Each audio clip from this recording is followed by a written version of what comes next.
Imagine el escenario en el majestuoso palacio del rey David, donde la gloria y la prosperidad de Israel estaban en su apogeo.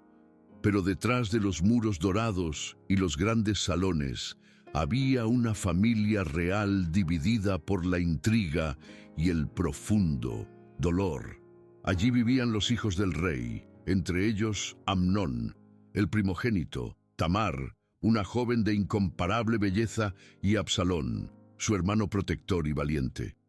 Tamar era conocida no solo por su belleza, sino también por la dulzura y pureza de su corazón. Nunca imaginó que su propio medio hermano Amnón albergara un deseo oscuro y enfermizo por ella. Se obsesionó tanto que fingió estar enfermo y le pidió a David que enviara a Tamar a cuidarlo. Ingenua y obediente, fue al encuentro de su hermano, sin sospechar lo que se avecinaba. En la habitación, el rostro de Amnón cambió. Esa máscara de debilidad dio paso a una mirada cruel. La agarró a la fuerza. Tamar suplicó diciendo: «No, hermano mío, esto es deshonroso, no hagas esta locura». Pero Amnón ignoró sus súplicas y la violó. Después del brutal acto, su amor enfermizo se convirtió en odio. Él la echó fríamente, arrojándola como si fuera un objeto desechable. Desesperada, Tamar rasgó su túnica de mangas largas, símbolo de su pureza, arrojó cenizas sobre su cabeza y corrió llorando hacia la casa de Absalón. Al verla en ese estado, Absalón supo inmediatamente lo que había sucedido. Él trató de consolarla diciéndole: «Cállate ahora, hermana mía. Él es tu hermano. No dejes que esto consuma tu corazón». Pero por dentro, Absalón estaba consumido por un odio abrumador. Mientras Tamar vivía desolada en casa de Absalón como una sombra de lo que era antes, David se enteró de lo que había sucedido. Estaba furioso, pero no hizo nada. No castigó a Amnón, no consoló a Tamar, no enfrentó el problema. Quizás por ser su primogénito, quizás por debilidad, David guardó silencio. Y su silencio resonó en el alma de Absalón como un grito de injusticia. Han pasado 2 años, 2 largos años en los que Absalón alimentó un odio creciente y frío. No expresó su enojo, no confrontó a Amnón, ni habló con David sobre el asunto. Pero en su corazón ideó un meticuloso plan de venganza. Sabía que tenía que esperar el momento adecuado y cuando llegó ese momento, actuó con precisión despiadada. Absalón organizó un banquete para todos los hijos del rey en Baal-Hazor, cerca de Efraín. Lo hizo parecer una celebración inocente, una reunión familiar para comer, beber y divertirse. Sutilmente pidió a David que permitiera estar presente a Amnón, y el rey, sin sospechar nada, accedió. Cuando todos estaban borrachos y despreocupados, Absalón dio la orden a sus siervos: «Cuando Amnón esté borracho, daré la señal. Mátalo. No temáis, porque es mi orden». Y así se hizo. En el momento oportuno, los siervos atacaron a Amnón y lo mataron allí mismo, delante de todos sus hermanos. El banquete se convirtió en un caos. Los príncipes huyeron aterrorizados, pensando que Absalón planeaba matarlos también. Pero Absalón no estaba interesado en los demás. Su venganza fue completa. Después del asesinato, Absalón huyó a Gesur, la tierra de su abuelo materno, donde permaneció exiliado durante 3 años. Mientras tanto, David lloró amargamente por Amnón, pero también extrañaba a Absalón, un hijo muerto, otro exiliado. El corazón de David estaba dividido entre el dolor y el amor, y así el ciclo de silencio, omisión y venganza se apoderó de esa familia real, marcando el comienzo de una tragedia aún mayor. Después de 3 años de exilio en Gesur, Absalón todavía era un nombre susurrado en Jerusalén. Había huido después de vengar el honor de su hermana Tamar, matando a Amnón. Su acto de superioridad resonó como un grito de rebelión contra la omisión de David. Sin embargo, El tiempo no borró el amor del padre, y David sintió un dolor silencioso por la ausencia de su hijo rebelde. Joab, comandante del ejército de David y astuto estratega, se dio cuenta de lo conmocionado que estaba el rey. Vio a David caminando solo por los pasillos del palacio, mirando al horizonte como si esperara ver a Absalón regresar en cualquier momento. Joab sabía que ese vacío no se llenaría mientras padre e hijo permanecieran separados, pero también sabía que David no tomaría la iniciativa. Su orgullo y el recuerdo de la sangre derramada aún lo paralizaban. Entonces Joab ideó un plan. Encontró a una mujer sabia de Tecoa, conocida por su habilidad para contar historias, y le pidió que se hiciera pasar por una viuda afligida. Ella fue al encuentro de David, vestida de luto, y le contó una historia conmovedora. «Oh rey, soy viuda.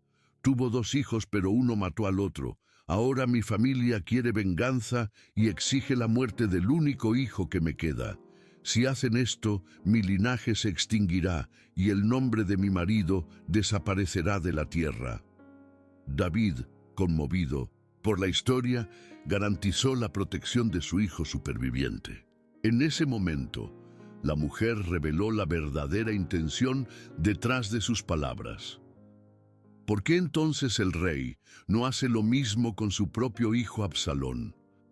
El rey perdona a un extraño, pero no le devuelve su sangre.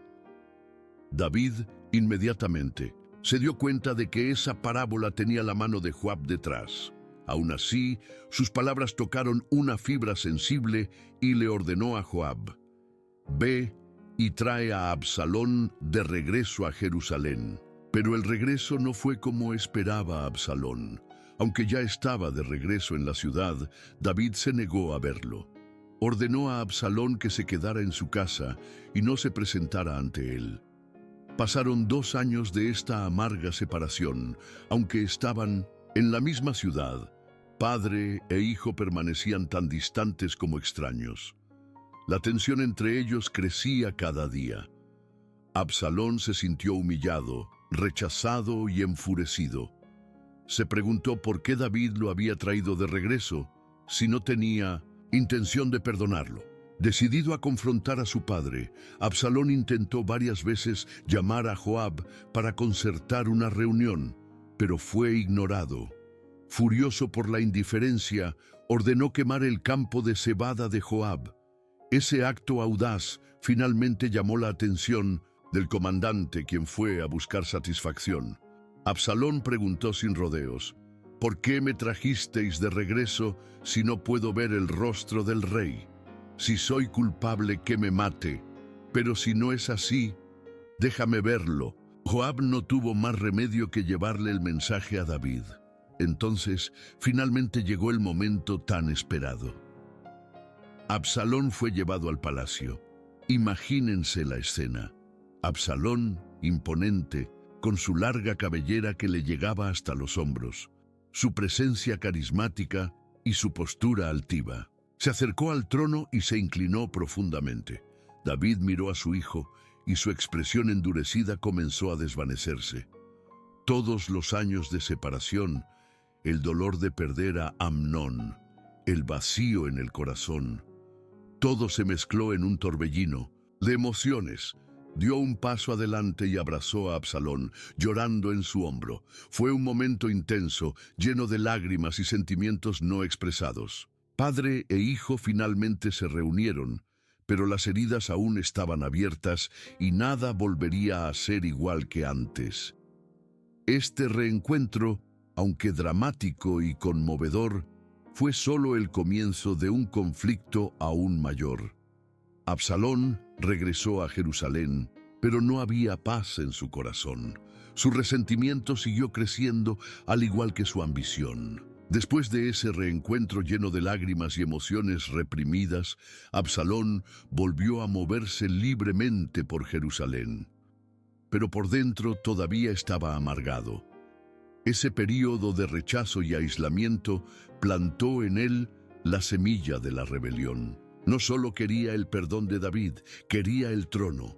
Absalón era un hombre de sorprendente belleza. La Biblia lo describe como el más bello de todo Israel, sin defecto de la cabeza a los pies. Su cabello largo y espeso era tan pesado que se lo cortaba una vez al año, y el peso impresionaba a todos.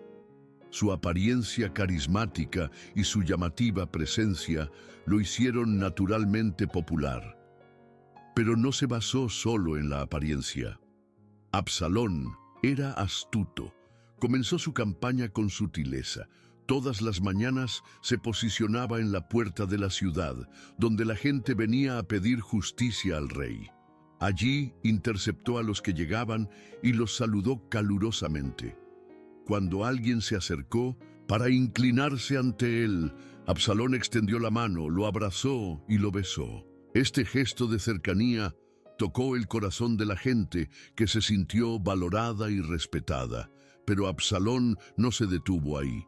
Escuchó las quejas de la gente y dijo: «Vuestra causa es justa, pero el rey no ha designado a nadie para escucharos.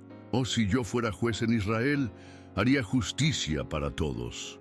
Con estas palabras sembró la duda en el corazón del pueblo sobre la justicia de David, mostrándose al mismo tiempo como un líder compasivo y accesible. Esta campaña de manipulación duró 4 años. Poco a poco, Absalón se ganó el corazón de Israel. Entonces, cuando juzgó oportuno el momento, hizo su jugada. Le pidió permiso a David para ir a Hebrón, alegando que necesitaba cumplir un voto hecho al Señor. Ingenuamente, David accedió, sin imaginar lo que vendría. En Hebrón, Absalón reveló sus verdaderas intenciones. Envió espías a todas las tribus de Israel con el mensaje: «Cuando oigáis el sonido de la trompeta, decid: Absalón es rey en Hebrón». Así declaró su rebelión y llamó a todos sus seguidores a unirse a él. Entre sus aliados estaba Ahitofel, uno de los consejeros más sabios y respetados de David. Su traición fue un golpe devastador, pues las palabras de Ahitofel fueron consideradas tan sabias como las de un oráculo divino. Con su apoyo, la rebelión de Absalón cobró aún más fuerza. La gente se volvió hacia él y David quedó cada vez más aislado. Cuando la noticia de la conspiración llegó a palacio, fue como un cuchillo en el corazón de David. No podía creer que su propio hijo estuviera liderando una revuelta contra él. El golpe de Ahitofel lo sacudió profundamente, ya que el consejero conocía todos los secretos del reino. David sabía que no tenía otra opción. Necesitaba escapar. Fue un momento doloroso y humillante. El gran rey David, que había derrotado a Goliat, que había ampliado las fronteras de Israel y unificado al pueblo, ahora huía de su propio hijo. Salió de Jerusalén a pie, descalzo y con la cabeza cubierta de luto. A su lado estaban sus leales servidores y algunos fieles guerreros. Mientras cruzaba el valle de Cedrón y subía al monte de los Olivos, lloró amargamente. En el camino salió un hombre llamado Simei de la casa de Saúl para maldecirlo. Arrojó piedras y polvo a David, gritando: «¡Fuera! ¡Afuera! ¡Asesino! El Señor ha hecho caer sobre vosotros toda la sangre de la casa de Saúl. Ahora cosechas lo que sembraste». Uno de los guerreros de David quería matarlo, pero el rey lo detuvo diciendo: «Que maldiga, quizás el Señor vea mi angustia y me recompense por esta humillación». Mientras tanto, Absalón entró triunfante en Jerusalén y capturó el palacio real. La ciudad que alguna vez hizo eco de las canciones de David, ahora aclamaba a Absalón como rey. Ahitofel le sugirió tomar las concubinas de David en una demostración pública de que la ruptura con su padre era irreversible. Esto consolidó su posición como nuevo gobernante. Absalón estaba en la cima de su poder, pero ese trono conquistado con traición y manipulación sería el escenario de su ruina. La guerra entre padre e hijo estaba a punto de estallar. En el apogeo de su poder, Absalón estaba convencido de que nada podría detenerlo. Contó con el apoyo de Israel, el trono de Jerusalén y el consejo de Ahitofel, el estratega más astuto de su tiempo. Ahitofel, que anteriormente había aconsejado a David, ahora estaba al lado de Absalón, ofreciéndole una guía implacable y precisa. Su primer consejo tras la toma de Jerusalén había sido un acto de humillación pública: llevarse a las concubinas de David para demostrar la ruptura definitiva con su padre. Este movimiento estratégico consolidó el poder de Absalón entre el pueblo, pero la guerra aún no estaba ganada. Con David huyendo, Ahitofel sugirió un plan mortal.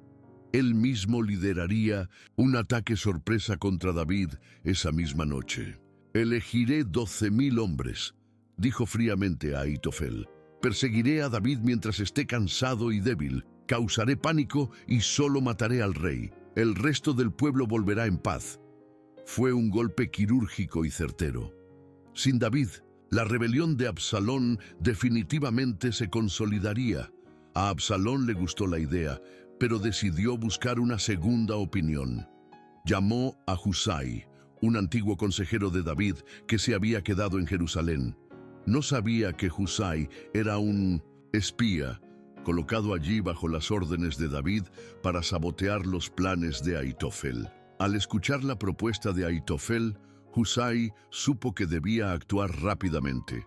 Si Absalón siguiera ese consejo, sería el fin de David. Con habilidad y astucia, Husai empezó a sembrar dudas. «El consejo de Ahitofel no es bueno esta vez. Conoces a tu padre y a sus hombres. Son guerreros feroces y experimentados, y ahora son como un oso al que le han robado sus cachorros.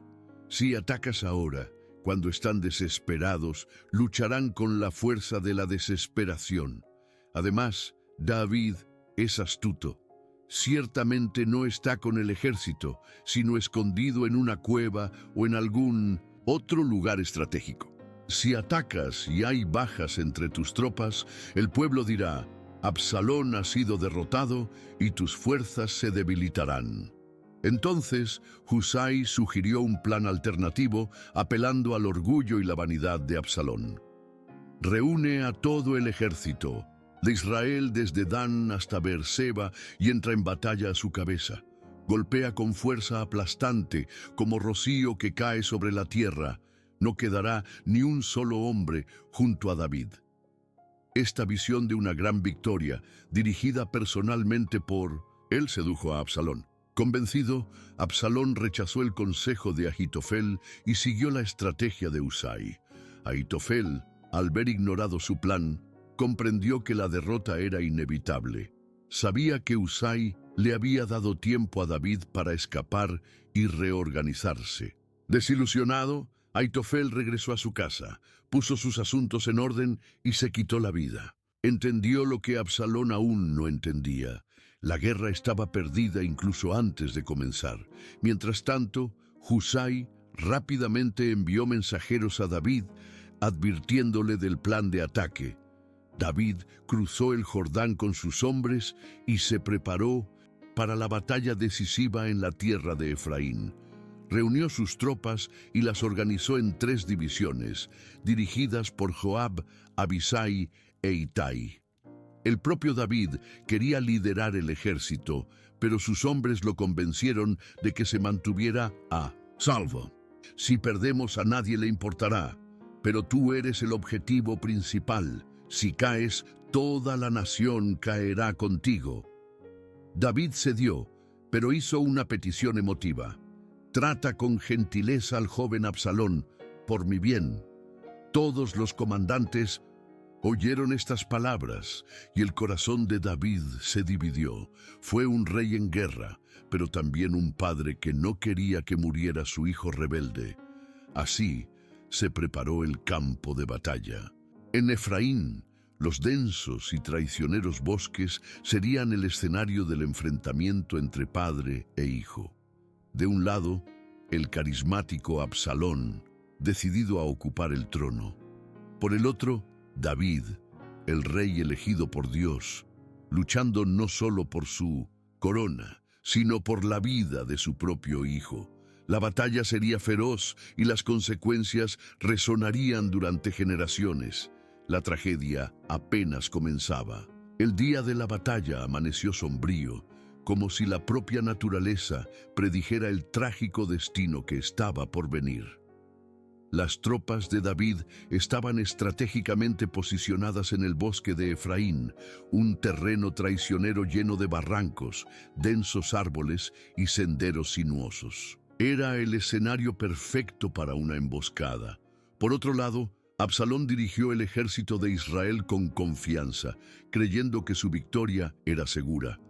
Cuando comenzó el enfrentamiento, sobrevino el caos. La batalla fue feroz, pero las tropas de Absalón no estaban preparadas para pelear en ese terreno. El bosque parecía estar del lado de David. Muchos de los hombres de Absalón cayeron no solo a la espada, sino también a las trampas naturales del lugar, cayendo en agujeros, tropezándose, con raíces y siendo aplastados por árboles que cedieron ante el peso de la guerra. La Biblia dice que el bosque mató más hombres que la espada aquel día. En medio de la confusión, Absalón fue tomado por sorpresa. Montado en una mula, intentó escapar por el bosque, pero en su desesperada huida, algo inesperado sucedió. Al pasar bajo un gran roble, su largo cabello quedó atrapado en las ramas bajas. La mula siguió su camino, dejando a Absalón colgando, suspendido entre el cielo y la tierra, sin poder liberarse. Allí permaneció, vulnerable, atrapado por la que era su mayor vanidad, su belleza y su cabello, tan admirados por todos. Uno de los hombres de Joab lo vio colgado y corrió a avisarle al comandante. Joab se enfureció. ¿Lo viste y no lo mataste? Te habría dado 10 monedas de plata y un cinturón de guerrero. Pero el soldado respondió con firmeza: aunque me dieras 1000 piezas de plata, no levantaría mi mano contra el hijo del rey, porque todos oímos cuando David ordenó que se perdonara a Absalón. A Joab no le importaron las órdenes de David. Para él, Absalón era un traidor que había causado guerra, muerte y sufrimiento en Israel. Sin dudarlo, Joab tomó 3 dardos y los clavó en el corazón de Absalón mientras éste aún estaba vivo, colgado del madero. Entonces 10 de los escuderos de Joab rodearon a Absalón y terminaron la tarea, matándolo a golpes. Sin ninguna ceremonia, sacaron el cuerpo de Absalón del árbol y lo arrojaron a un gran hoyo en el bosque, cubriéndolo con un montón de piedras. Así acabó la vida de Absalón, el hijo rebelde que quería el trono a cualquier precio. El carismático joven, admirado por muchos, encontró su fin en la soledad y la deshonra, sin un funeral digno. Después de la muerte de Absalón, Joab supo que necesitaba informar a David. Pero ¿cómo decirle a su padre que su amado hijo estaba muerto? Joab eligió a un mensajero cusita, un extranjero que no tenía vínculos emocionales con el rey. Ahimás, hijo de Sadoc, también quería dar la noticia, pero Joab lo detuvo diciendo: «Hoy no, porque el hijo del rey ha muerto». Ahimás, sin embargo, insistió tanto que Joab le permitió ir, pero con la orden de no contar la muerte de Absalón. Ahimás corrió rápido y llegó primero. Jadeando, se acercó a David, que esperaba ansiosamente al borde de las murallas de la ciudad. El rey preguntó: ¿está a salvo el joven Absalón? Ahimás desvió la conversación. Vi mucho alboroto, pero no sé qué pasó. Poco después llegó el cusita y sin rodeos anunció: que los enemigos del rey y todos los que se levanten contra ti corran la misma suerte que ese joven. Las palabras eran claras, pero David necesitaba escucharlas con claridad. Preguntó de nuevo con voz temblorosa: «¿Absalón está a salvo?» El mensajero respondió con respeto pero con firmeza: «Que el destino de Absalón sea el destino de todos tus enemigos, oh rey, En ese momento, David fue consumido por el dolor. Subió a la habitación situada encima de la puerta y empezó a llorar amargamente. Sus palabras resonaron por los pasillos. «Absalón, hijo mío Absalón, ojalá hubiera muerto en tu lugar. Oh Absalón, hijo mío, hijo mío». El lamento de David fue profundo y conmovedor. No lloraba solo por la pérdida de su hijo, sino por el amor no correspondido, por las oportunidades perdidas, por la reconciliación que nunca sucedió. Ese grito de dolor demostró que, a pesar de todo, David seguía siendo un padre, desconsolado por la pérdida irreparable de su hijo. Así terminó la rebelión de Absalón. El trono de David fue restaurado, pero a un costo insoportable. La victoria en el campo de batalla trajo paz a Israel, pero dejó una herida eterna en el corazón de David.